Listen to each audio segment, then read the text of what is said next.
Ici à vous présente Fais gaffe.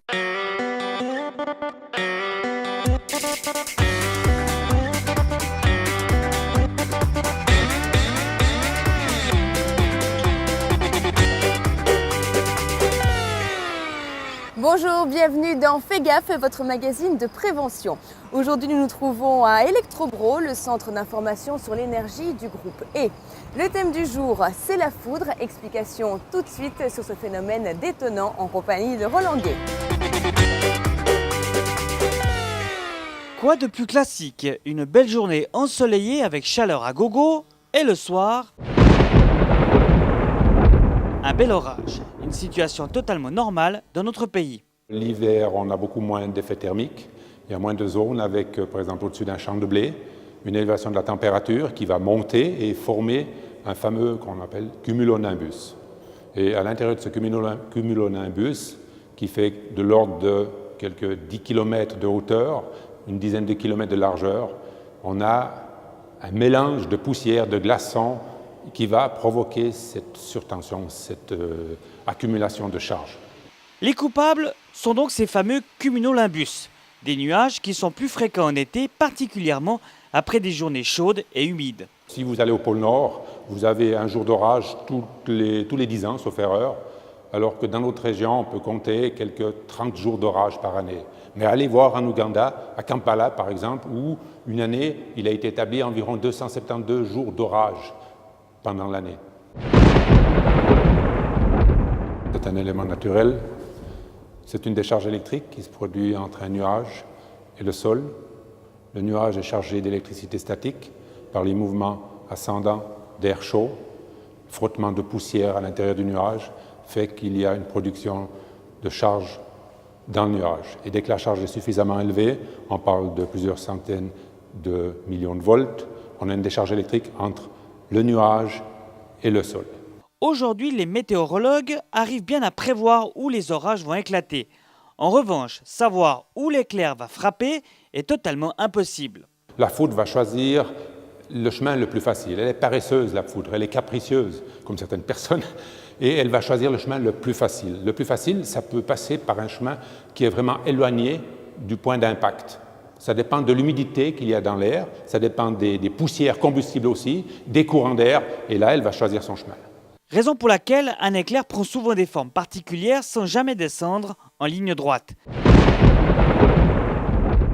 Sachez encore qu'en Suisse, la foudre frappe près de 200 000 fois par année et que dans 12 000 cas, soit 6%, elle provoque des dégâts. Rassurez-vous, on retrouve tout de suite notre spécialiste qui va nous donner des informations sur les précautions à prendre en cas d'orage. Comme on le sait maintenant, les éclairs peuvent frapper n'importe où, à commencer par des gens qui se trouveraient sans protection. 3 à 6 personnes succombent chaque année après avoir été frappées par la foudre. En cas d'orage, un seul mot d'ordre donc, tous à l'abri. Je crois qu'en Suisse, ce n'est pas trop compliqué. C'est suffisamment petit, on a suffisamment de restaurants ou d'églises, et en cas d'orage, eh bien, on va s'y réfugier. Maisons, constructions, voitures, cavernes, tous les abris peuvent servir de protection. Même en pleine montagne, lors d'une balade, des solutions existent. Vous êtes dans une situation relativement critique, où vous entendez déjà, on appelle ça les abeilles, comme un bourdonnement. Vous expédiez tous les éléments métalliques que vous avez sur vous et vous descendez rapidement. Et si se mettre à l'abri est suffisant pour la sauvegarde des personnes, les installations, elles, doivent aussi trouver une protection. C'est là qu'intervient le célèbre paratonnerre.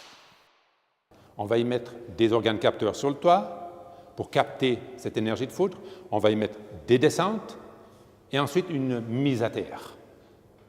Et la foudre arrive sur l'organe capteur, va passer par les descentes et se dissiper dans le terrain par l'électrode de terre. Et selon les constructions, le prix d'un paratonnerre peut coûter de 1 à 2% de la valeur du bâtiment.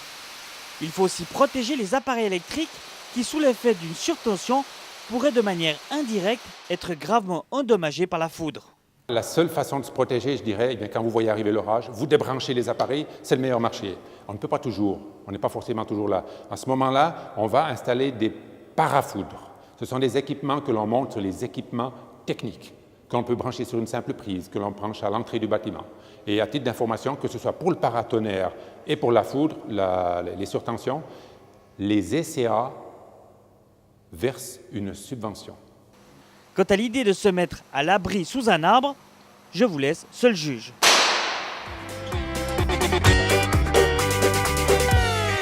Voilà, c'est déjà fini pour aujourd'hui, mais la bonne nouvelle, c'est qu'on se retrouve la semaine prochaine sur votre chaîne régionale et surtout, en attendant, fais gaffe!